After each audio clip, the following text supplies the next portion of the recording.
I love it when we have professional musician-type guys in the studio. Welcome, everybody. It's hour number 2 of Talkback. Synthesizer pioneer Don Lewis in the studio. Peter, good morning. Good morning, sir. How are you? It's a pleasure to see you. It's great to be here. Also, award-winning producer. It says right here, award-winning producer. I wrote that myself. I underlined it, as a matter of fact. It's Ned Augustenborg. Perfect. Did I get it right? Yes, absolutely. I'm going home now. It's okay. You've done your job. It's great to be in Missoula, Peter. All right. Now tell us the reason why you gentlemen are here. There's a very big event coming up at the Roxy Theater on, I understand, Friday night. So what Saturday. There you go. Okay, so Saturday at 7 o'clock. What's going on? Well, the Missoula Rotary Club of Missoula is sponsoring this. They're doing a Polio Plus benefit, and they asked us to bring this film to Missoula and to raise money for the Rotary Club and the Polio Plus. Okay. Yeah, and then we're utilizing the film as a springboard, not only to raise funds, but it is actually the world premiere of the Ballad of Don Lewis, which is the story of Mr. Lewis. I would never say that. I know, that's why I'm all right. So Ned, I'm going to come to you because you're the producer, right? And so tell us the genesis of this film, where it came from, and obviously this man has an amazing history to draw from. It does. Well, it actually precedes my actually meeting Don Lewis. When I was a little kid back in the 60s and even in the early 70s, synthesizer sounds were starting to percolate. Right. And Stevie Wonder. Exactly. Right. Yeah. And Emerson, Lake and Palmer, and and Todd Rundgren, people like that were experimenting. And I was just fascinated, where the heck did these sounds come from? So, not knowing I would eventually get into film and television, I always had this idea that it would be a good story to find out how these sounds were created and how they influenced our musical landscape. And then decades later, which was about 13, 14 years ago, I meet Don Lewis at the Museum of Making Music as he was bringing back his revolutionary instrument called the Live Electronic Orchestra, which is a culmination of a variety of synthesizers that was 10 years prior to MIDI, musical instrument digital interface, coming out. So Don was 10 years ahead of time on the whole MIDI concept because he needed MIDI, but there was no utility to buy. So Don, being an electronic engineer and musician, said, I'll just make my own MIDI. The Thomas Edison of music, it sounds like. There you go.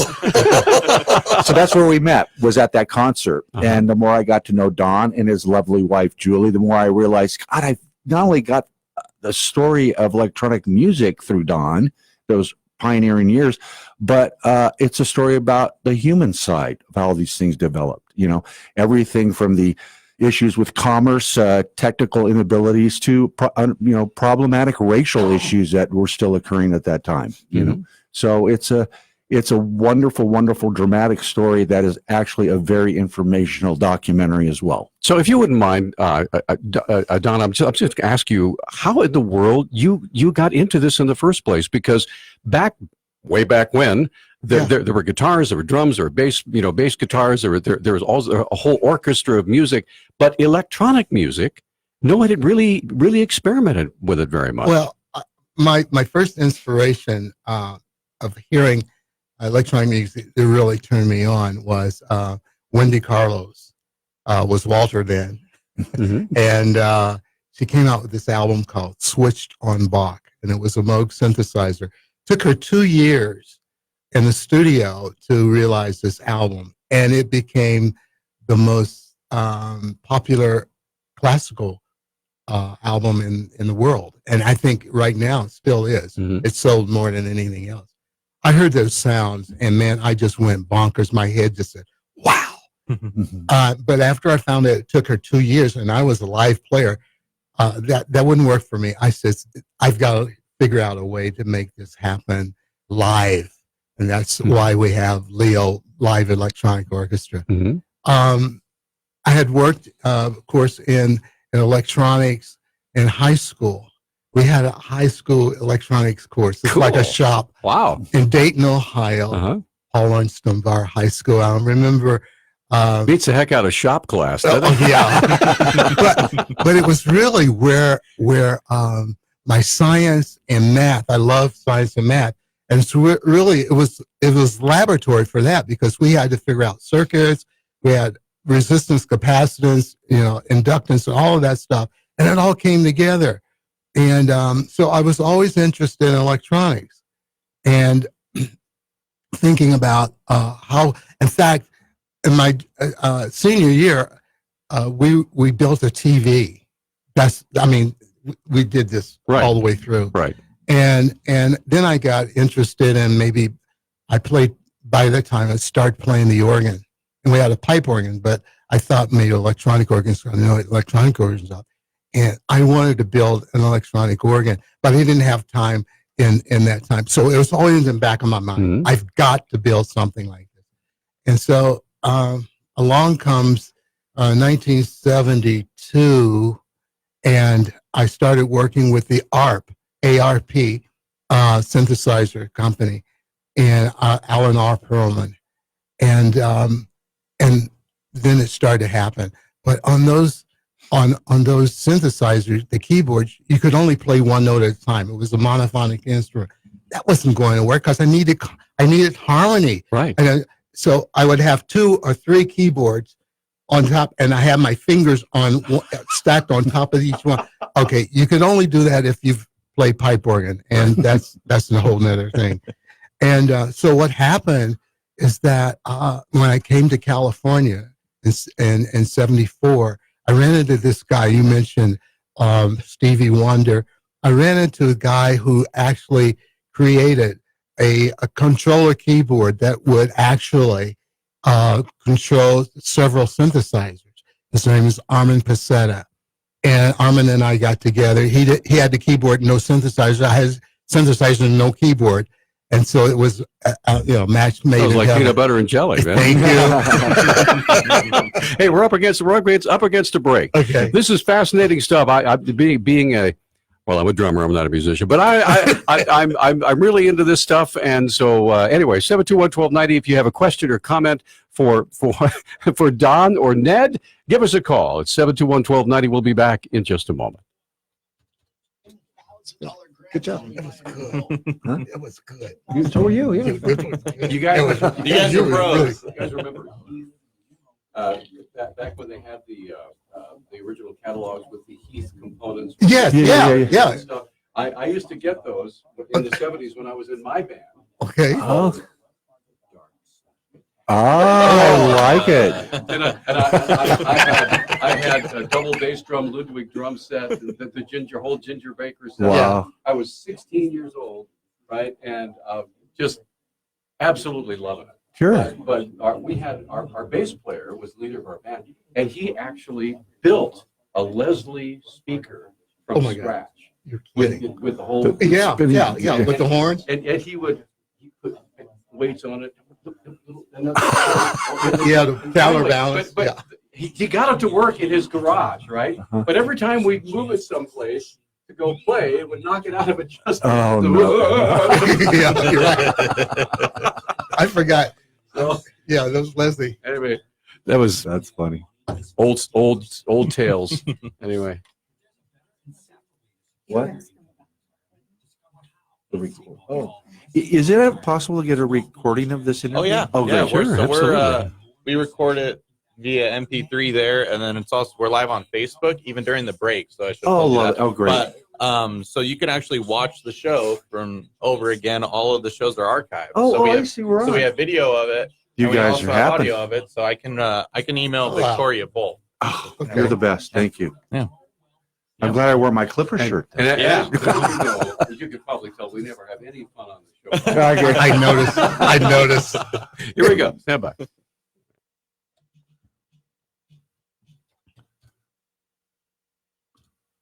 Hey, we're back on Talkback. 721-1290 is our number. 1-800-568-5309. Joining us in the studio right now, synthesizer pioneer Don Lewis, award-winning producer Ned Augustenborg. And we're talking a little bit about the history of what you do. And I know you're too humble to say this, but you probably laid the groundwork for a lot of the history that we have now, right? Oh, Yes, man, you did. That's way over there. Yeah. I find it. I'm humbled in the fact that I was in a situation to meet people who trusted me, and Mr. Kakahashi, who was the founder of Roland Corporation. Wow. I found him in 1969 at a NAMM show in Chicago, and talking about you being a drummer. Actually, that's how we got together. It was a drum machine that he had built called the Ace Tone. He was president of that company before he started Roland.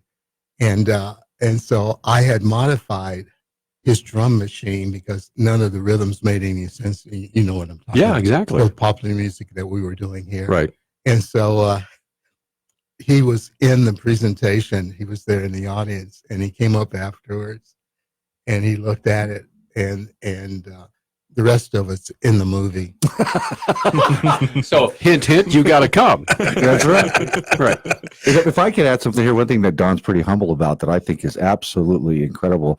You know, he's from Dayton, and he'd been in the Air Force already, working on the Atlas missile, right? Is that correct? Yeah. Wow. Yeah, I was a nuclear weapons specialist for the Atlas missile. But his So you're the bomb. he is the bomb. And he says to himself, I want to go to LA and I want to work in music and I want to work with Quincy Jones. And he just does it and went. And before he knows it, you're there for a few months in LA, and he's opening for the Beach Boys, touring with the Beach Boys, meets Quincy Jones, works with people like Michael Jackson, Marvin Hamlish, Billy Preston. So I have to get those names out. So I understand the credibility of that. Yeah. So if you don't mind me asking, Yes. Those folks are beyond legendary. Okay. Yeah. I mean, they're just, they create rather than emulate. You know what I mean? Yes. And so what was it like to be? Were you inspired by those folks? Were they inspired by you, or was it a combination of the two? Well, I went to, alluding to what Ned just said, going to L.A., I wanted to meet Quincy Jones. He was, to me, the ultimate producer, writer. Then he married Peggy Lipton. Okay, well, it's Mod Squad. Remember that? Anyway, and he was writing the score for Mod Squad, and that's how they met. I don't want to go. Oh, that's okay. Anyway, so You want to go through the other 5 wives? Yeah, we'll be here all day. Okay. Anyway, I got to meet him, and my first demo with the ARP was with Quincy. And Quincy and we were in L.A. at the record plant. So I bring my ARP and Armin's keyboard, and Willie Weeks was on bass, Harvey Mason on drums, Wow, and Dave Grusin on keyboards. So we were supposed to just do this little experimental session there. Maybe 3 hours we were going to spend. We ended up spending 9 hours there in that studio, and tape was running the whole time. And Quincy's sitting back in the control room, and he's going, he's jumping up and down. You know, he says, "Where?" You know, and that's how he gathered. He would gather. That's how he worked. He would get new ideas from people coming in and showing them what they had, and then he would figure out when his next project was going to be, where those people would fit in this puzzle. And I happened to fit in the puzzle. The first part of it was with Brothers Johnson and Look Out for Number One, which went platinum in 3 months after it had been presented. And I said, how did that happen? You know? And but they didn't even have a band. It was the studio musicians that put them on the map. Of course, they had talent. I mean, George and Louis Johnson, they were killer kids. And so working with people like that, and then later on, seeing Quincy with Marvin Hamlish, I was at a studio, and I think you want to talk about when worlds collide, right? Yes, right. Yeah, that's it. I mean, you hang out with people who already have a network. And they're working together all the time, and so you never know who they were going to be with. And I was there with Armin at Westlake Studio, and they were doing a mix down with Sergio Mendez, and we had brought in this. Armin had upgraded the system, and we come in with 4 Oberheim SEMs modules, and so Sergio wants to see what it sounds like. So I programmed all these things in there and start playing some stuff. He said, "Man, we got to put this on the album." They were there just to sweeten the album. And he says, "No, open up another track. We got to lay this stuff down." So that ended up there. And then I ended up working with Marvin Hamlish on a TV show. Let's see, what was it? And then after that, it's just things started bubbling up. Lamont Dozier of Motown, I worked with him as well. And then, gosh, who else was So what? Billy Preston. Billy Preston. Oh my, yeah. And so it just went on like that. Yeah. And then when you look at the things that were happening at that time, and music is, to me, has always been the way that our culture brings itself together. I remember in the civil rights movement, it was the music that kept that movement going. And I played for Martin Luther King when I was in college at some of the rallies. Because I know that just reading your bio that you were deeply into gospel music as a youngster, and then right, yeah, I was, that's where that's where I grew up in Dayton, Ohio. My grandmother was choir director at Mount Eden Missionary Baptist Church. My grandfather was a singer in a barbershop quartet. Gospel God, and Cool. My mother sang my grandmother's choir, and that's where we started. And my mom, though, she loved opera, and so every Saturday afternoon, Mom would turn on the Met, and we would listen to I remember as a kid sitting there, and listening to the libretto being spoken and anticipating this wonderful thing that was going to happen, the overture to the opera, and then finally you hear these voices come out, and then your imagination, this is before TV, and your imagination was it's like radio is now. You have to use the right words, the right sounds, and so forth, and you create this wonderful magical moment. And I think kids sort of miss that a little bit. no, we call it the theater of the mind. Yes, Exactly yes, right. And exactly. we need to take a break. We're going to come right back. 721. I'm in pig heaven here. I'm sorry. 721-1290 is our number. 1-800-568-5309. We're coming right back with Don and Ned, and we'd love to hear from you. We'll be back in a moment.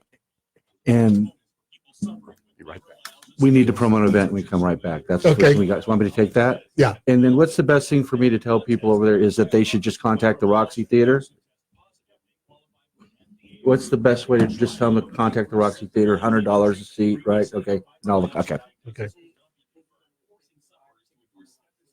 Roxy website. Okay. Okay, got it. .org. .org. Okay.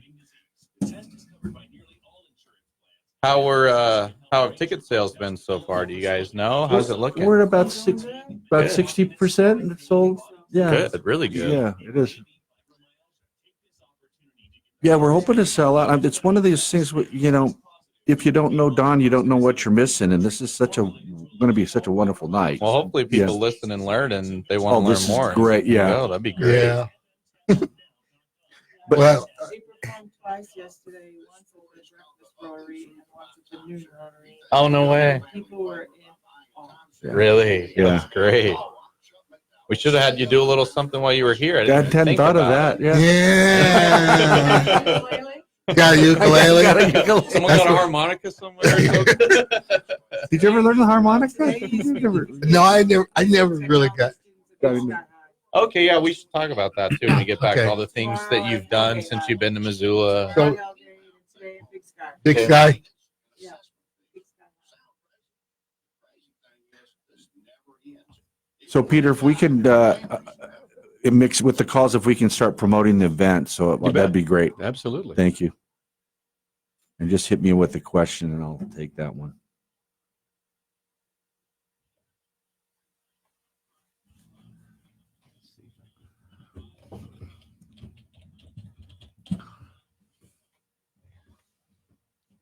Okay, here we go. Here we go. Here we go. Here we go. I'm looking into my file of music, and I'm just going to let it play for a second. And Okay. Let you enjoy it. Okay. Here, you do it. Do which This one? one's mine. I think that's yours. Okay, that's yours. This is mine. Okay, Yeah. that's me. Got it. You happy? You're happy? Yeah. I Okay. am. Yeah, we spare no expense on the $9.95 headphones. So No, It's okay. more expensive than that. I almost Oh, said these sound pretty good. Okay. Peter will appreciate that. I almost said, is your pot ready? Is your pot good? You know, pot potentiometer. You don't hear that word anymore. Right? Yeah, that's right. It's gotten. Now we Huge. have slides. We don't have pots. That's right. Fader Yeah. bars. Yeah. This is the only thing I use now is my Sony Professional. Yeah, those are nice. They're just industry standard. Yeah.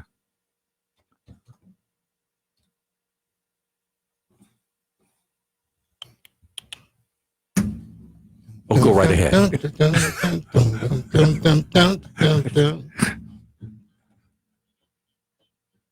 Ow! All right, 721-1290 is the number. 1-800-568-5300. I was a DJ for 30 years before I became a talk show host, and wow. and I was actually the oldies director at my very first station when it was all 45 RPM records. Wow. I know them all. All right, but let's talk about you. Now we've got some special events coming up here, We right? do very, very, very special for all of us, and hopefully for all of Missoula. So it was a perfect bump in because what we're really trying to get people in town to come see is the world debut, and it's sort of a sneak preview world debut of a documentary entitled "The Ballad of Don Lewis: The Untold Story of a Synthesizer Pioneer," and it's a feature-length documentary. Never before seen in its totality until this Saturday night. And what we want to do is get the folks from Missoula to come out because I'm the producer director of the film, so you know what I feel about it. I like it very much. But what's really special about the evening is, we're going to have a social hour beforehand, half hour or so, people can get together. And after the movie, the great Don Lewis, who the film is about, is going to perform for us. So this is an incredible value. It's $100 a seat, which might at first seem steep, but when you consider an opportunity to hear Don live, see the world debut of the film, and actually help stop polio via the efforts of Victoria Emmons and the Rotary Club of Missoula, everybody wins on this. So this is a great cause and a great evening. And I know there's a lot of great cultural activities going on, but this is certainly unique, not only for Missoula, but any place in the world, whether it be New York or LA, to be able to have a fun evening of this kind. And like I say, if you haven't seen Don Lewis yet, after you see him, you realize your life is just a bit more soulful for experiencing this man. So life just gets a little bit better because he's truly an inspiration. Now, let me ask you, I realize Missoula, Montana is a great place, but we're not exactly in the middle of all the excitement. We're kind of, if you will, in the hinterlands. We have we have a great cultural community here. Yeah. But how in the world did we get you guys to come to Missoula? Well, Victoria Emmons Yes. happens to be a very close friend of ours. We met her through the Rotary Club of Pleasanton in California, and she was a member there before she moved here. And we got to know her. She saw a rough cut many years ago of the film and fell in love with it. And she thought that this might be a great place to sort of kick it off in a wonderful community. The university here is just incredible, and hopefully we'll get a chance sometime to meet with them. And if I may, Don, it was really, I believe through Victoria's incredible charitable efforts that she received the opportunity to have access Right. to the Roxy Theater, which is where this all taking place. Right. So we have to stress that. So if you would like to get tickets, you want to contact the roxytheater.org. And you can get your tickets online there. But that, I think, was the genesis of Right. this whole deal. Right. Yeah. Right. But by the way, when you go to the Roxy, be sure and have their popcorn. It is out of this world. Okay. Seriously, I just want you to know that. Does it go good with white wine or red? I don't think it matters. It doesn't matter. I Anyway, like that. well, we do have a caller. Let's get Dylan on the line. Dylan, good morning. You're on with Don and Ned. Hi. Hello, guys. How are you this morning? Great. Thank you. Listen, Don, I had a question for you. It's a two-parter. Mhm. One is, what do you think about the recent resurgence of the popularity of granular synthesis? Maybe you can explain that to the audience, what granular synthesis is. Well, And yeah. also, the second part is, did you ever have any dealings with another Don Buchla, and Suzanne Ciani? So I'll take those questions. What was the second name after Don? Buchla. What was it? Buchla. But after Buchla, you had another name. What was that? I missed that. Did you? Suzanne Ciani. Okay. Oh yeah. Okay. All right. Thanks, Dylan. Go ahead. Well, your first question, granular synthesis. I saw a great demonstration of it with Eric Persing of Omnisphere last year when he released Omnisphere 2.6, and he got out there on his stage, and what he does is he takes granular and he takes samples, just an audio sample, and just twists it around, and you wouldn't recognize it was that. And I think it's like starting out with some paint, white paint, and all of a sudden you want to have a different hue, and you start adding colors to it, or you mix it up in a different way, or you throw bubbles in it, and it changes, the texture of it, and that's what granular does. Mm-hmm. And so it's basically is a way to modify a waveform, and I would say not a filtering type of paradigm, but mostly in the area of just switching all the digital stuff around so it doesn't sound like anything that you put in. And We're Buchla. Don Buchla. I used to see Don at the NAMM show every year. He was the most funny guy, but because he didn't say anything.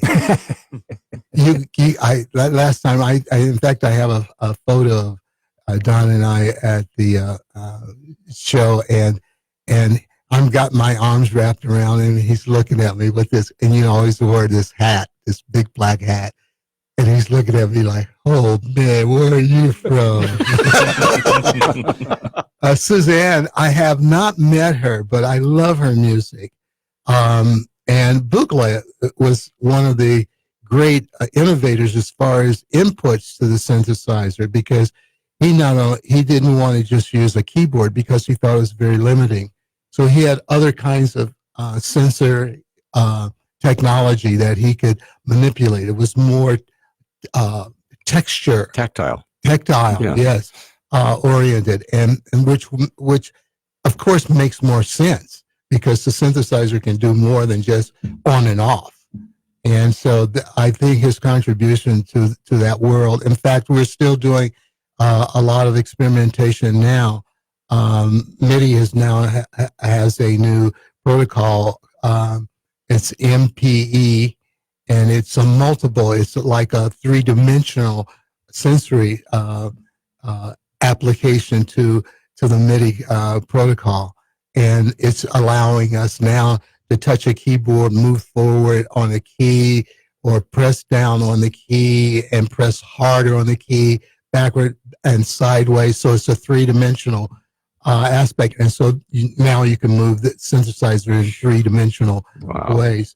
So these guys are, it's just crazy. I hope that answered your question. And with that, we're going to take another break. 721-1290 is our number, 1-800-568-5309. We're coming right back with more with Don Lewis, synthesizer pioneer. Also, award-winning producer Ned Augustenborg is here in the studio. We'll be right back. That was a great question, and great answer. Is there any Facebook questions there, Nick? Aram said that she can't see Don because of your mic. Is there a way you could adjust it a little bit? There we go. Perfect. There you go. You are, but that's okay. That's okay. You're groupies.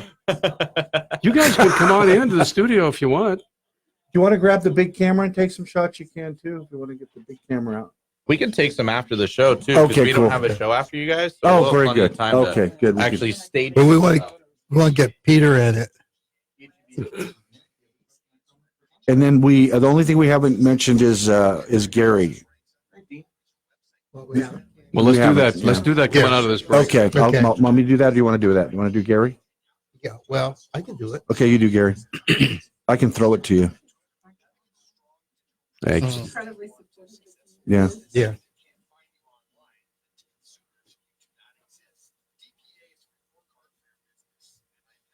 If you don't mind, I'm just going to stick with Stevie Wonder.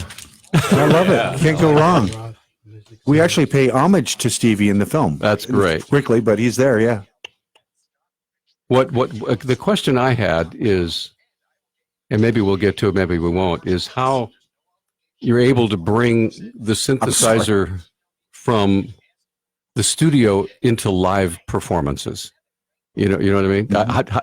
How are you able to bring the synthesizer out of the studio where it's a much more controlled environment into a live environment that the dynamics are totally different out there. So anyway, You're asking the right guy. Okay. He's the man. okay. 10 seconds. Here we go.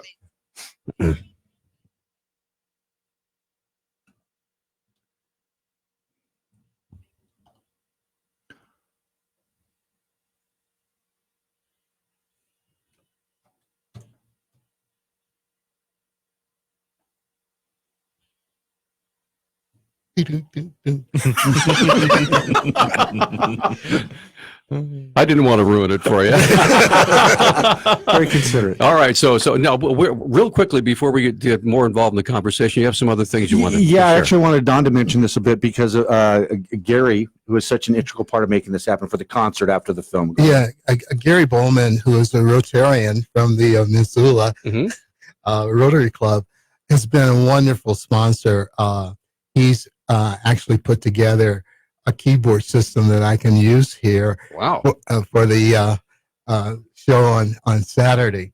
And of course, he's with the Morgan Roth Music Centers, and everybody probably knows about him. The Morgan Roth family is legendary around here. Yeah, seriously. And Gary also plays organ. And so he looked at me yesterday after we've had a few conversations. He looked at me, he says, I remember you. No way. It was back in the Hammond organ days because that's how it really got started in this whole thing. So do I sense a duet maybe on Saturday night, or who knows? I do have to share a quick story when we were at Rotary, though. Yeah. It was the first time I'd seen this before, is because Gary brought out the latest, greatest Yamaha synth, which Don had not seen before. So it was so strange to have someone showing Don the interface and help. And then you showed him some things too, just out intuitively. And it was just absolutely wonderful to watch. Gary's a great guy. One of my heroes. I mean, when you find people that really support an effort in a community and see that he is so giving, I just feel very honored. And it's been a wonderful, wonderful relationship. And so we're looking forward to seeing him. And in fact, I think we're going to go over the store this afternoon and check it out. That's great. Yeah. By the way, just a personal note, in case I run across a random drum set somewhere, I actually have a pair of Morgan Roth drumsticks in my in the back of my in the seat back of my car, and they were signed. I had them signed by J.K. Simmons when he was here to do the commencement for the University of Montana. So wow. yeah. So anyway, I like that. Yeah. now what I wanted to ask you guys about, especially you, Don. I know that using the synthesizer in the studio, it's a very controlled environment. There's all sorts of things you can do there. But how are you able to translate that into a live performance on stage where the dynamics are totally different? It wasn't easy. I had gathered these separate synthesizer systems, and I had keyboards all around me. And after a few years of trying to do that, my shoulders started to ache and so forth. I said, I've got to do something different and differently. And so I decided to design a keyboard system that would integrate all of these synthesizers. And when I did that, I ended up with 3 keyboards in front, and they were actually built on the chassis of an X66 Hammond, which had the 2 chrome pillars underneath. Sharp looking thing, but I didn't want the wood. It's all in plexiglass. Wow. So you can see all the wires and all the connections and all the circuit. all the good stuff. Oh yeah, oh, man. You know, they have all of this good stuff and not be able to see it because, I mean, that's what I am. I love that. And I thought, and if you put it on stage and you've got lighting, the way the plexiglass on the edge just lights up, it's kind of a nice showpiece as well. But it allowed me to, because we had systems that were not in the Vanguard. I had my mixer that was controlled with my expression pedal on the floor, so that I could dynamically bring up several channels at different dynamics, so some sounds would come up louder than others when I pushed down. So you had to think orchestrally.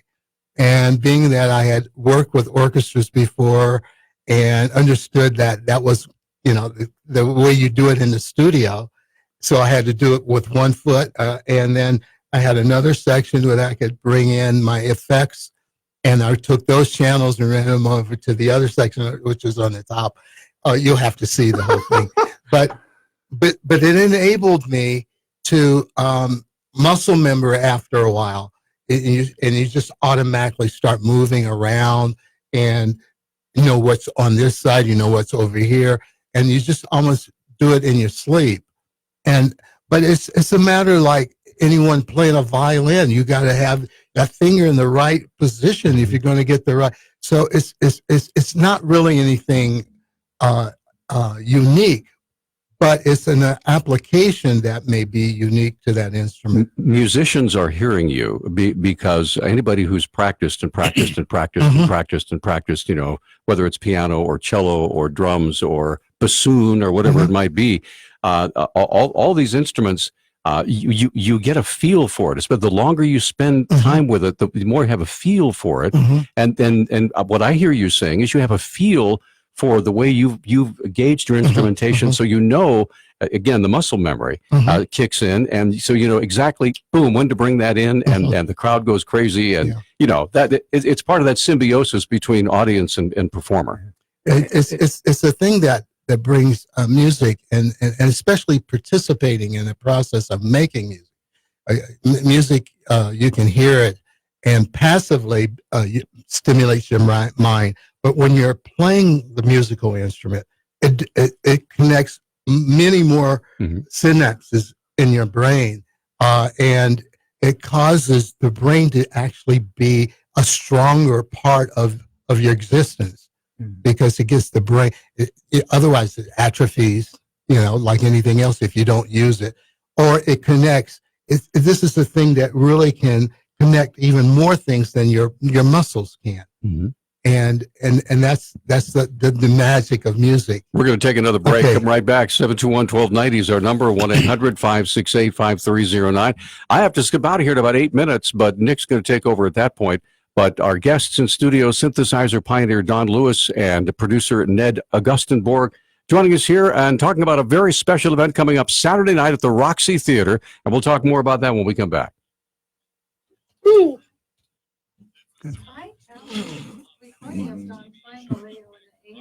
Seriously? Well, yeah, it's Okay. and I don't know if there's a way to do it, but I We'll would just put it right up to the microphone. I would pick close encounters. I would pick close encounters maybe.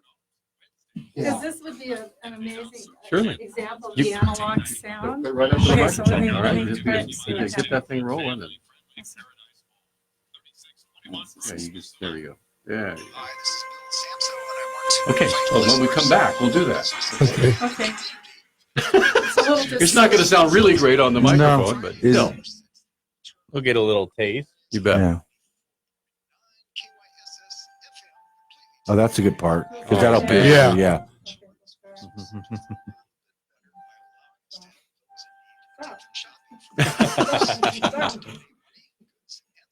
It works better if you slap it. So this has a little bit of a lead in with that.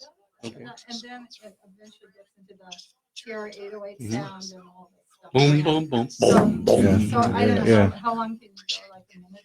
Yeah, do whatever you want. It's our show. We can do whatever we want. Here we go.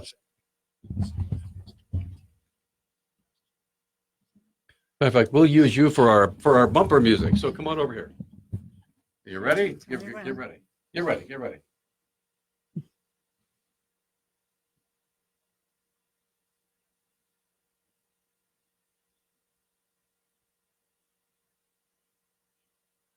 This is the first.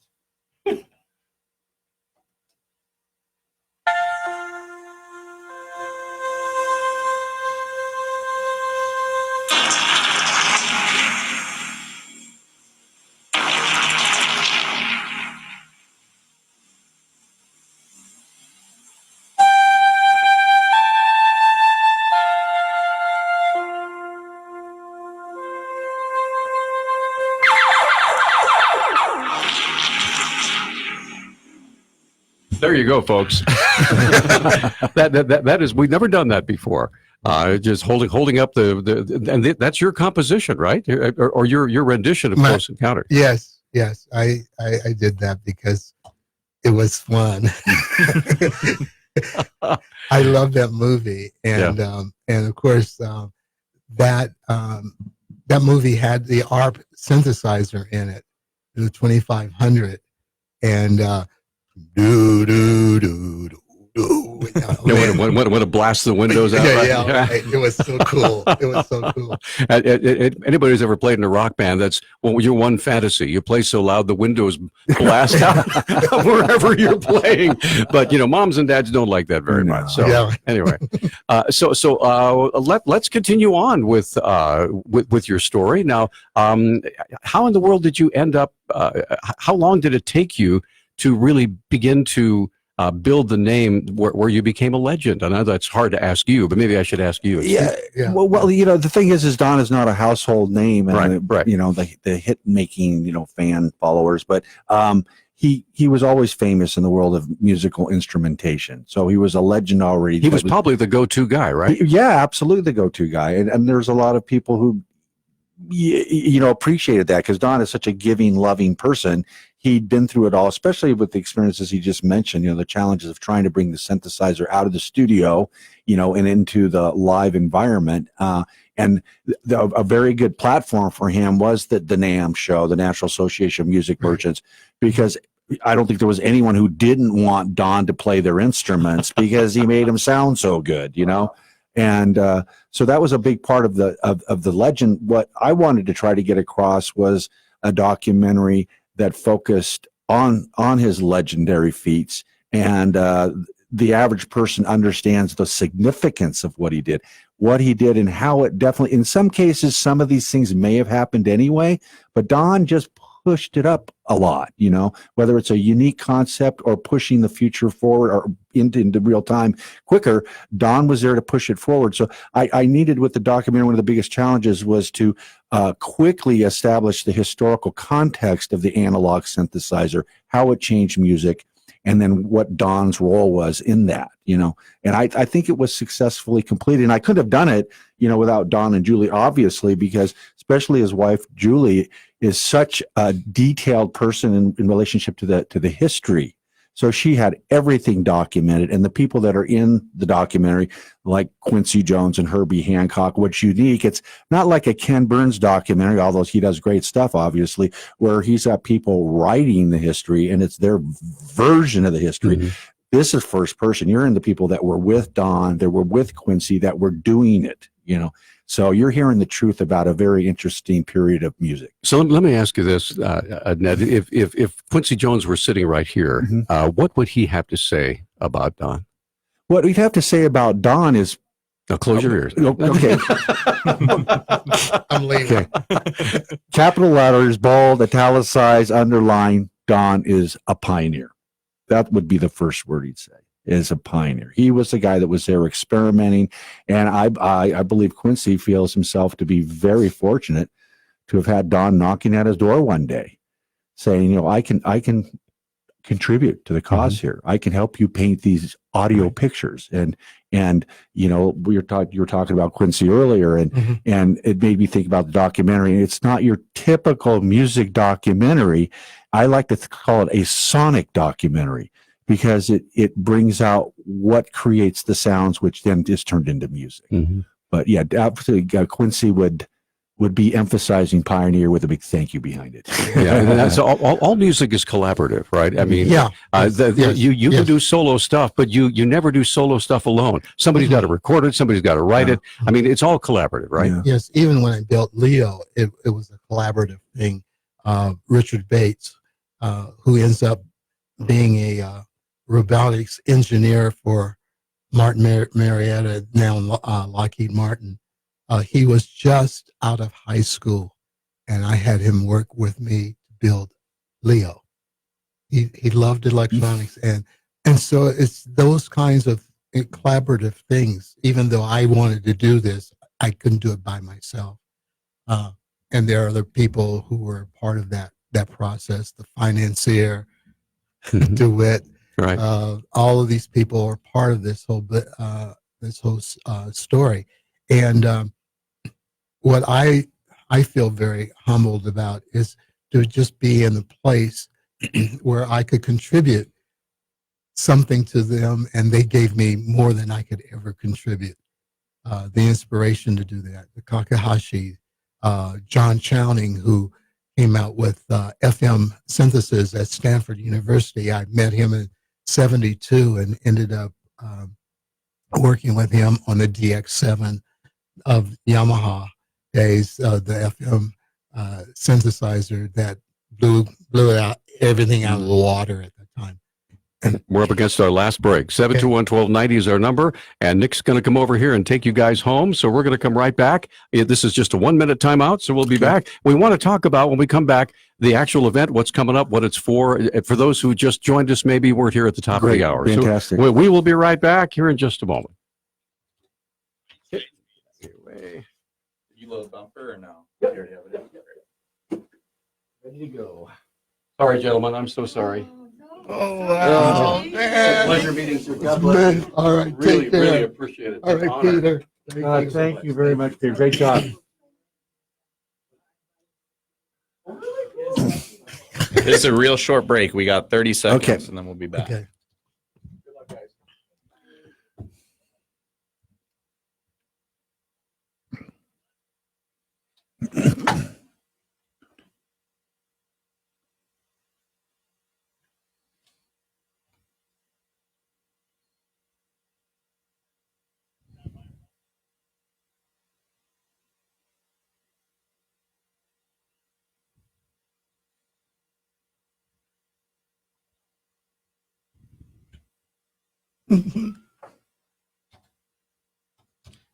All right.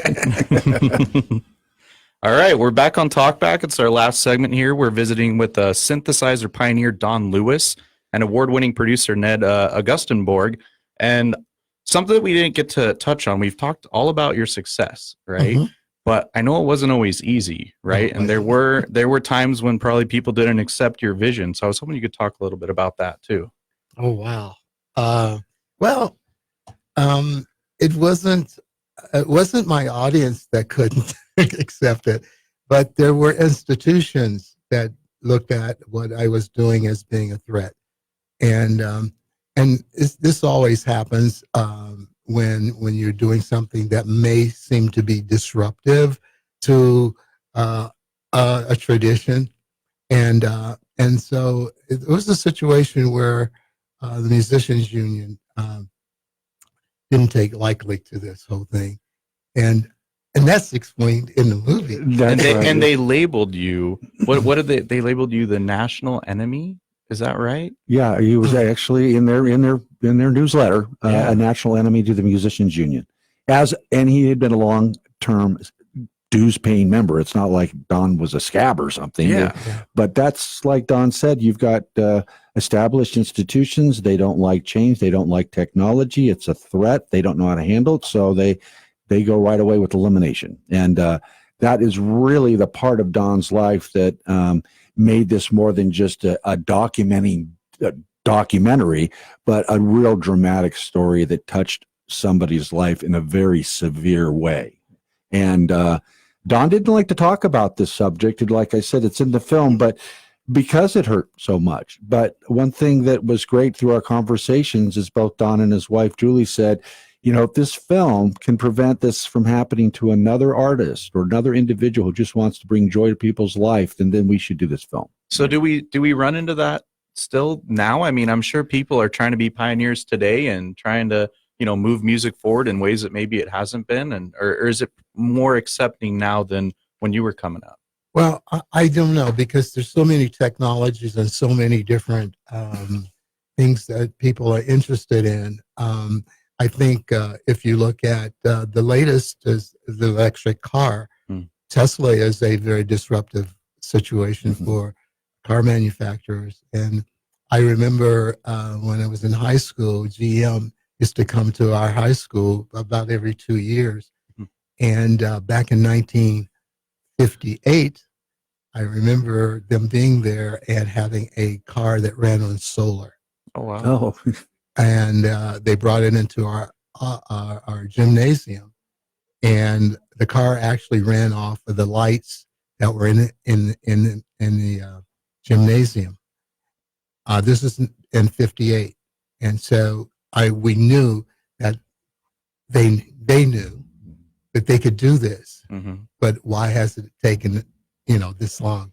Like 60 years later. Yeah.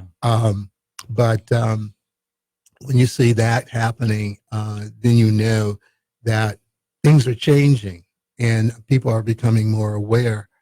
The grid system in California right now, we're on a grid system where they cannot localize how to put the blackouts in to prevent the forest fires. Yeah, we've been talking about that. Yeah, and so there are a lot of things that institutions, corporations need to look at that will better our planet, our living environment, because that's why we're here, is to support one another through this discovery of why we are here. Absolutely. Now, I know we're running out of time. We got about 3 minutes left. So I want to hit the event, but real quick, I want to know, how has it been in Missoula so far? I mean, is this your first time being here? And I know that you guys have been to the high schools, and so tell me about your experience so far. Well, we're going to high school. We're going to Big Sky today, and tomorrow we will go to Hellgate.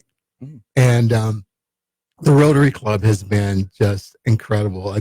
We did two presentations this week, and we've had a wonderful time. The reception, I saw people being moved, and people came up afterwards and said they didn't know the story. They didn't know that they could feel the way they felt. There was a group of Rotarians say, we never sing, and they sang like they never sung before. yeah, and because Don performed at Dolly's. Yeah, there's I love it. Yeah. quick performances, but So- nevertheless, yeah.